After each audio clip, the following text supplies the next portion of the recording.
Amen. Good evening. I heard everybody walking in saying good morning. I think it was a habit that you would say good morning when you walked in here. It just felt like Sunday morning, which is good. It's intended to feel like Sunday morning because it's worship, and that's what we do on Sunday mornings, and that's okay. We can do it on a Tuesday night. I wanted to preach this message, I guess, and that's not why we did it on Tuesday night. I just thought having church was important. So whether it was Sunday morning or Tuesday night, we needed to have an opportunity to come together and to worship and to be together to worship, because I do believe that that's an important component of our growth, our faith, and it's the church that God established. So we need to get together as the church. And it's Christmas time, and so you know that there's a lot of things going on, and there's some things going on in our life. This is the last week we'll be here for a couple of weeks. We're going to be in Louisiana visiting family for Christmas. So this is I'll be back to preach again on the 30th. We have this coming Sunday, Jerry will preach. The Sunday after that, Elmer will preach. So you're in good hands. And so I just wanted, I'm glad to have the opportunity before we go to bring one more message to you before we get to the end of the year. And on your way out today, there'll be a basket out in the foyer. We kind of made a little newsletter for y'all. So you are free to take one of those and get a little glimpse into what's going on with us this Christmas. And we wanted you to be know that that's going to be available to you as you walk out here today. I've been preaching about it for the last several weeks, and it's continuing on this concept of grace and understanding God's grace. I think when we really try to think about it, the more I try to think about it, the harder it becomes to understand. The more difficult it becomes to grasp what it means, what God's grace really is, and what it means to us. What does His grace truly mean to us? And I think that it's very important for us to bring some differentiation between some things, because oftentimes we interchange this word mercy for grace, and I don't think that's appropriate, because I believe mercy and grace are really two different things. I guess the definition that I've seen used, and I use it myself, is mercy is God not giving you what you deserve. Meaning God withholding His wrath upon you for all the things that you might have deserved to be done to you. God's grace, though, is different. God's grace is God giving you what you don't deserve. And so mercy and grace are two different things, and we live in two different places. We can either live under God's mercy or we can live under God's grace. One can lead to the other, but they can't both be necessarily, they're not the same. They're not the same. So with that being said, I was just trying to find out a little bit more about this grace and the questions surrounding grace, like when does grace begin? And I think we can kind of come to a very, as Christians, we come to a point where we say, well, that's when grace begins. At the point of salvation, at the point of redemption, at the point of being justified. That can be a point where God's grace begins. Maybe the harder question is, when does His grace end? And I think that in this whole concept of grace, I think that's where we've had so many different concepts of grace and what that means, and so it has created divides within the church, not necessarily divides in true Christianity, but it divides in our doctrine and divides in our denominationalism, so to speak, on what it means for God's grace to end. Or does it end? Or if it does, when does it end? And so there's been lots of talk, theological talk over the years about that subject in and of itself. But the question I had pondered is, has His grace always been? And I believe His grace has always been, but I don't necessarily believe His grace has always been made available to us. And that's what I want to explore with you this morning, is when His grace was made available to us, the dawn of His grace. If you'd stand with me, I would like to read to you from John chapter 1. And if you can remember a full 9 days ago, you will recognize that this is the same scripture we read a week ago Sunday. John chapter 1, beginning of verse 1. In the beginning was the Word, and the Word was with God, and the Word was God. He was in the beginning with God. All things were made through Him, and without Him was not anything made that was made. In Him was life, and the life was the light of men. The light shines in the darkness, and the darkness has not overcome it. There was a man sent from God whose name was John. He came as a witness to bear witness about the light, that all might believe through him. He was not the light, but came to bear witness about the light. The true light, which gives light to everyone, was coming into the world. He was in the world, and the world was made through him, yet the world did not know him. He came to his own, and his own people did not receive him. But to all who did receive him, who believed in his name, he gave the right to become children of God, who were born not of blood, nor of the will of flesh, nor of the will of man, but of God. And the Word became flesh and dwelt among us, and we have seen His glory. Glory as of the only Son from the Father, full of grace and truth. John bore witness about Him and cried out, "This was He of whom I said, 'He who comes after me ranks before me, because He was before me.'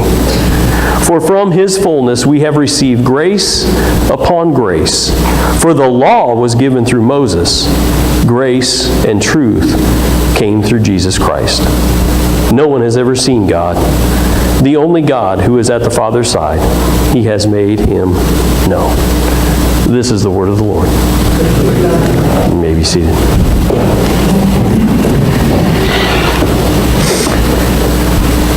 It is the same as last week, and last week we talked about this in the context of those He gave the right to become the children of God. Jesus came so that we would have the right. He came as the light of the world so that we would have the right to become children of God. We would be able to step into His saving grace. That would be made available to us. And we focus this week, though, on this thing called grace, and it comes in that last paragraph, where it says He came full of grace and truth. See, Jesus came and He embodied both grace and truth. It wasn't just, they weren't descriptors of who Jesus was. It was who He was. It's not like he had dark hair and a beard and eye color or whatever that you want to use to describe someone. It was who He was. It was His essence, and who Christ was grace and truth. It's what came from Him. It's what He imparted to us. He lived a life of grace and truth, and He came and He brought that here to the earth in the incarnation. He embodied both grace and truth, and He did it perfectly. He did it perfectly. And as we read through the Gospels, we can see the way He handled certain instances, the way He handled circumstances, the way He handled different times where He was challenged, the way He handled everything. And we can see a perfect convergence of grace and truth.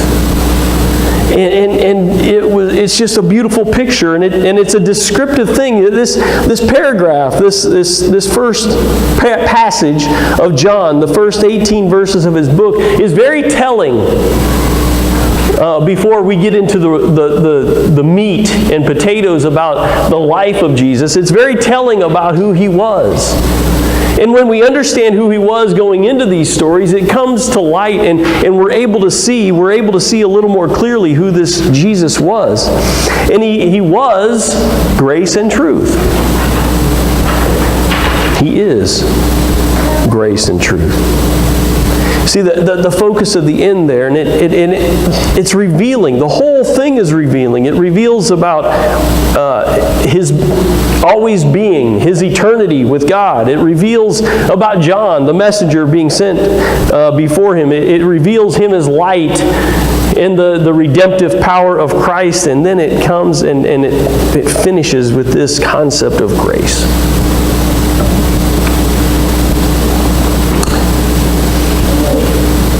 With the coming of Christ also came the grace of God, which was foretold.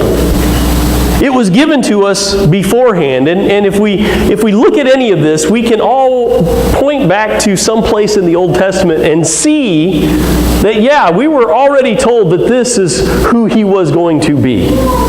This is what was to come. There's plenty of prophecy for us to see ahead of Christ, for us to have recognized Christ. But we didn't recognize him when he came. We didn't recognize him when he came. And John even points to that as he's talking through here. The world did not, he made the world, he came to it, and nobody recognized him. Nobody recognized who he was. And Zechariah 12:10, it tells us about this grace that was coming. Zechariah, we don't get to preach from Zechariah very often, so let's take it while we can. Zechariah chapter 12, verse 10 says, "The oracle of the word of the Lord concerning Israel, thus declares the Lord, who stretched out the heavens and founded the earth and formed the spirit of man within him." I'm not reading the right thing, am I? All right, that's the first verse. So you're intrigued. Now you go back and read the whole chapter. But when you get down to verse 10, it says, "And I will pour out on the house of David and the inhabitants of Jerusalem a spirit of grace and pleas for mercy, so that when they look on me, on him whom they have pierced, they shall mourn for him as one mourns for an only child, and weep bitterly over him as one weeps over a firstborn." It's a beautiful statement here, talking about the grace that was to come when the Messiah comes, when Jesus comes, when he pours out on the house of David, the line of David, Jesus, and the inhabitants of Jerusalem, a spirit of grace. See, it was foretold. It was given to us. It was something we could have pointed back to in the Scripture and said, look, this is what God said. We should be looking for this grace. But in a world absent of grace, grace was unrecognizable. In a world absent of grace, in a world steeped in the law, it was unrecognizable when Jesus came, what this actual grace really was. Grace hadn't really been experienced before. Grace was poured out at the incarnation when Christ came to this earth. We see him in here. When they look on me, on him whom they have pierced. Those words pierce, when you read them, you know who they're talking about. You know that they're talking about the Messiah. You know they're talking about Jesus, about the one who came in grace and truth.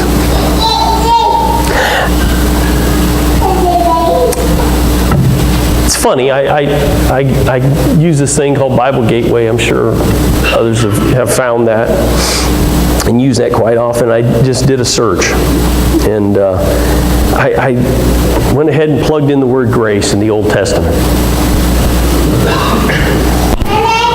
And it's not fair just to pull up one version and use one version. I pulled up like 6 of the most commonly used versions today of the Bible. And in the Old Testament, the equivalent word for grace comes up, you can see it there, 6, 7. King James Version has 37. New King James has 18, 9, and 6. But when you go through the translation, the Hebrew translation of the word and the translation over to what the definition of that word is for us, it's more commonly associated with God's favor. That grace is the favor of God. That when grace is uttered in the Old Testament, it's more talking about God's hand over you and God, having a close relationship with someone, the favor of God. And that's why when you look at King James and the New King James, the number's higher. The other ones, not so much, because they use favor instead of grace. Because it's a more appropriate term for the day than grace. Because the word grace, we just don't use like we use the word favor anymore. They're distinguishable words.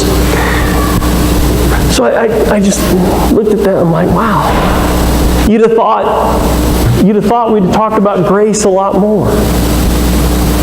You'd have thought that grace would have been something that the Old Testament spoke about a lot more. One of the times we're talking about is the one we just read in Zechariah.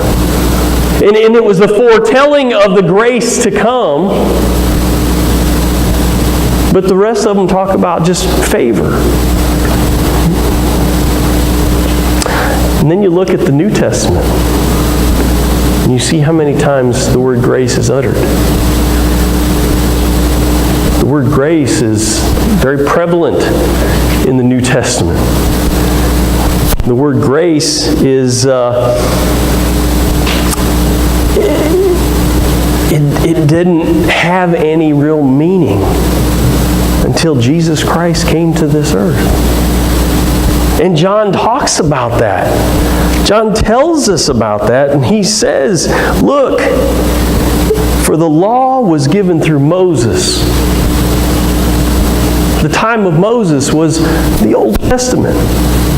The time of Moses was the time coming all the way up until the point where Jesus came. And we recognize that in humanity and call it BC and AD, right? There's a point in time where things became new and we started counting over, and that was the time of Christ.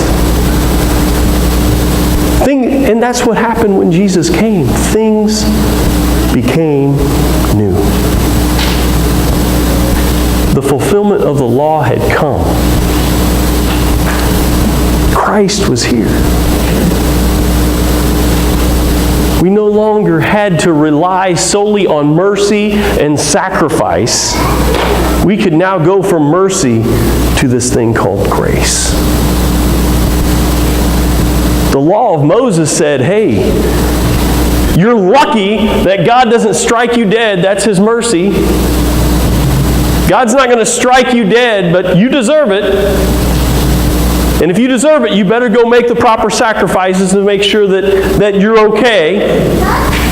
You're living under this mercy, and you're living in the hope that someday grace will arrive. We live in a day of grace. We live in a day Christ has come. We hopefully, because we know this grace, we've experienced this grace, we've seen this grace, that we wouldn't be like the people of mercy, that we would recognize who Jesus is, because we would recognize perfect grace. They didn't recognize Him because they hadn't seen Him before. They hadn't seen grace. They had only experienced His mercy. They didn't talk about grace. It wasn't part of the vocabulary. Here's what I mean. When you get to the definition of grace in the Greek, as it goes from Old Testament to New Testament written in Greek, here's the definition of grace as it's written out in the Greek in the New Testament, as John wrote out to us in John chapter 1. This is what he's talking about when he talks about the word grace.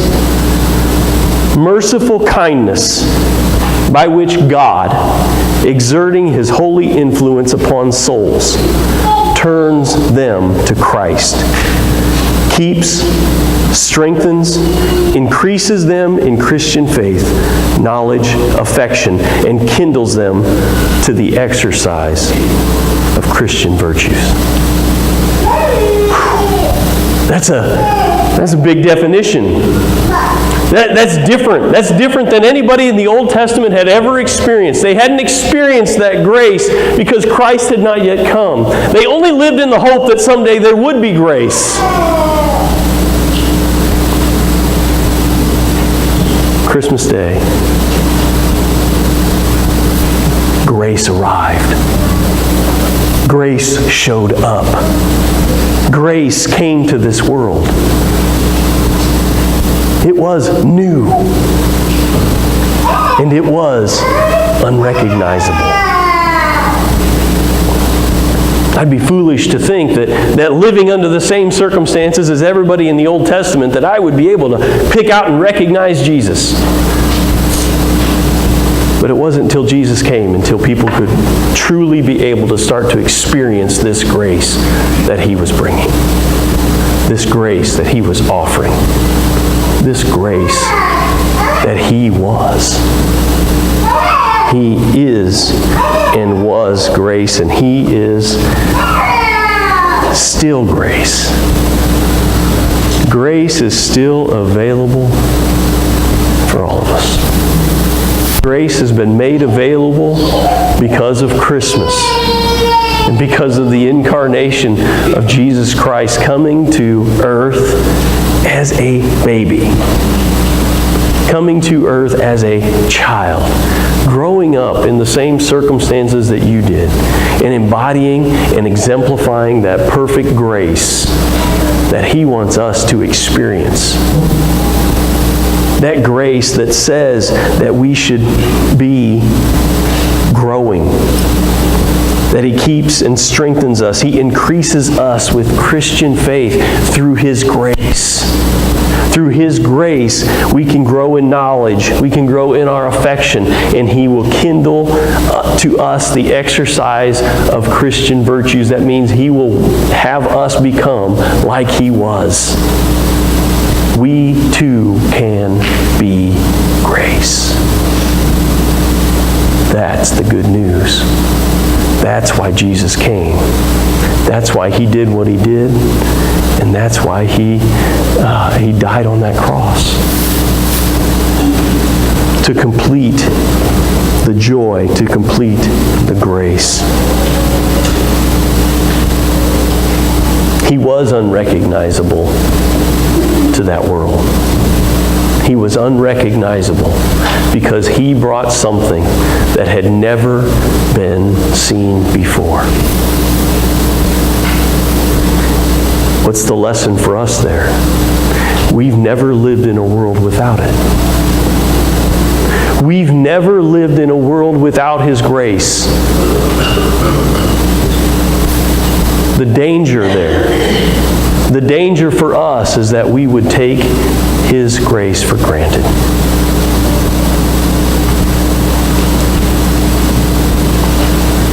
Because there was a time when His grace was not here and not available. We don't live in that time. It's incumbent upon us to embody this word grace, what it truly means. And if His grace is truly working on us at our core, then He's got more for us. More available to us, more available for us. He wants to strengthen us, increase our faith, our knowledge, our affection, and kindle us to the exercise of Christ-like virtues. That's how we know we're experiencing His grace. Worship team can come back up